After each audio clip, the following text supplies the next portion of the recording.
The USPS remains at the center of election controversy. Up next, we head down to a rally in downtown Spokane where protesters voiced their concerns. A North Idaho long-term care facility is now the apparent site of a coronavirus outbreak. Our Taylor Vito breaks down the details.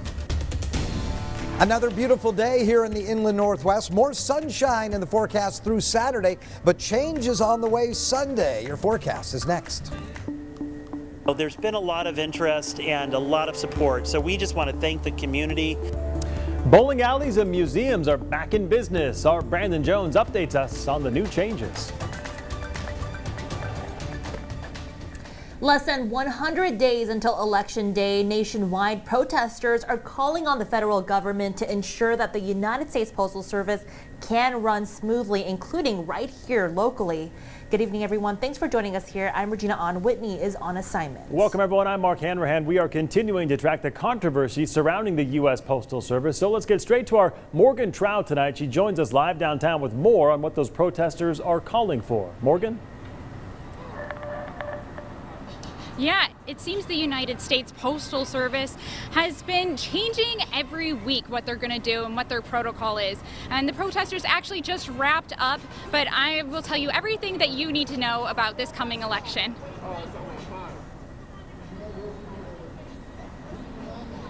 Spokane was supposed to take over managing Wenatchee and Yakima. These locations received orders to shut down in early August, just days before they were supposed to remain open. But having to close and then reopen so quickly is causing a struggle in managing equipment. Them apart and dismantle them. Each machine is 36,000 letters an hour. They blast almost 150,000 letters an hour processing capability out of Tacoma. The U.S. House of Representatives just passed the Delivering for America Act. The bill stops USPS from making changes to operations, establishes requirements for the processing of election mail, and provides additional funding for the Postal Service Fund. That bill is the reason postal workers were rallying today, and they say they need the $25 billion in emergency funds because that money would help protect employees from layoffs, pay for overtime, and new equipment. The bill still has to go through the Senate, but that won't be for a little while. Basically, we don't know the date of that, but I'll keep you covered on everything you need to know. Reporting outside the post office, Morgan Trout, KREM 2 News. And thank you very much. Now to some breaking news at this hour. Our sister station in Boise is reporting that Ammon Bundy was just taken into custody at the Lincoln Auditorium at the Idaho State Capitol.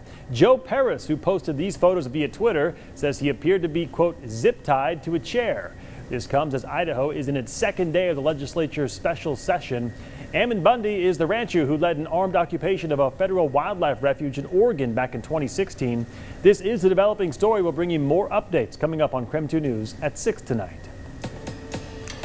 A North Idaho long-term care facility is now the site of a coronavirus outbreak. Recently released data shows a sharp spike in cases at the skilled nursing home in Kellogg, and the amount of residents and employees there who have tested positive for coronavirus accounts for close to half of all COVID-19 cases in Shoshone County.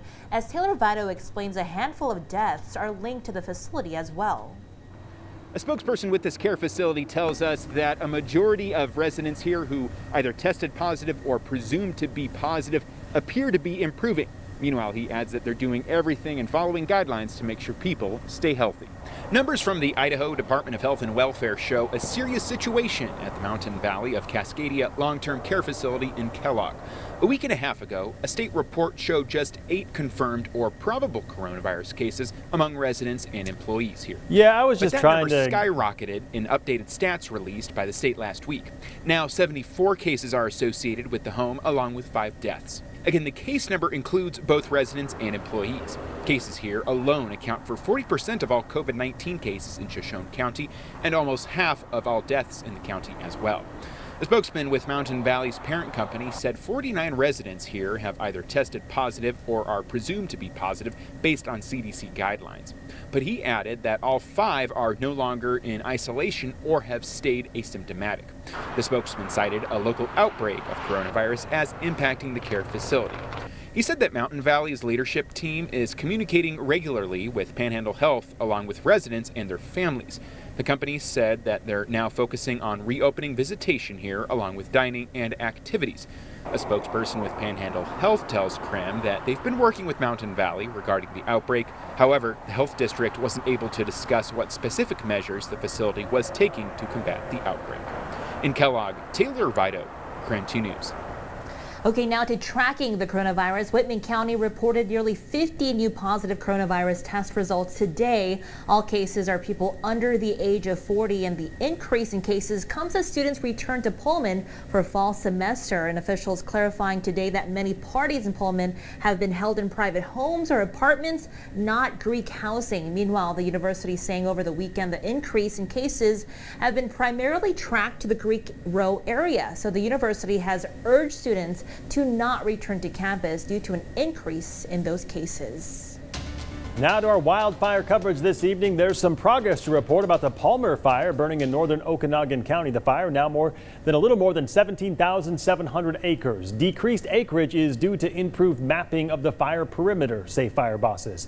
It's now 49% contained. A cold front that brought gusty winds yesterday tested the fire lines, but crews say the fire did not exhibit any major growth. That's the good news. Today, some evacuation levels have been lifted or changed. The town of Loomis now under a level 1 evacuation order. Level 1 evacuations are also issued for areas west of Wanacott Lake.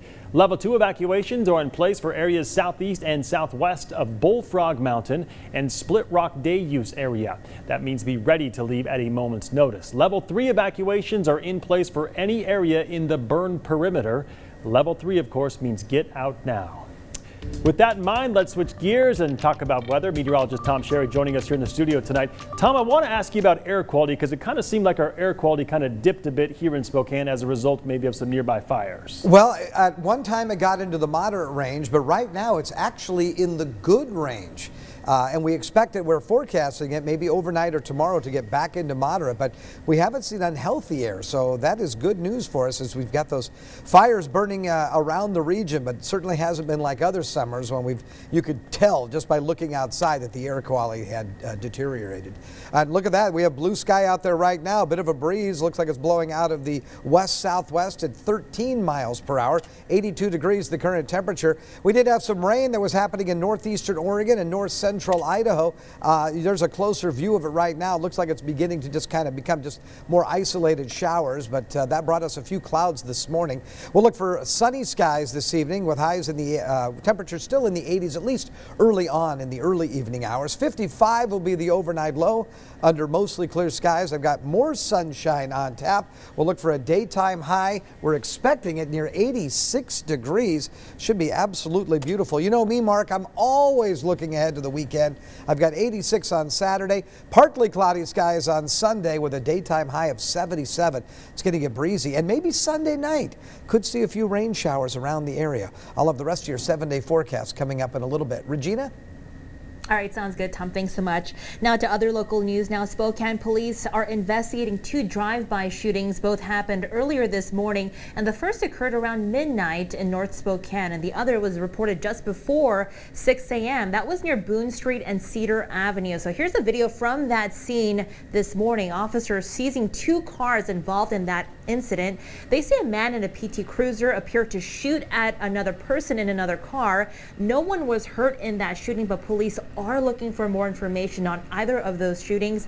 Those with tips or surveillance footage are encouraged to call Crime Check. That number is listed right there on your screen. Now to election coverage. It's day 2 of the Republican National Convention, and tonight's theme is Land of Opportunity. President Trump is expected to make another appearance, as well as speeches from the First Lady and 2 of his children. And on Monday, with a limited number of delegates on hand, Republicans unanimously renominated President Trump for a second term. President Trump will formally accept his party's nomination on Thursday.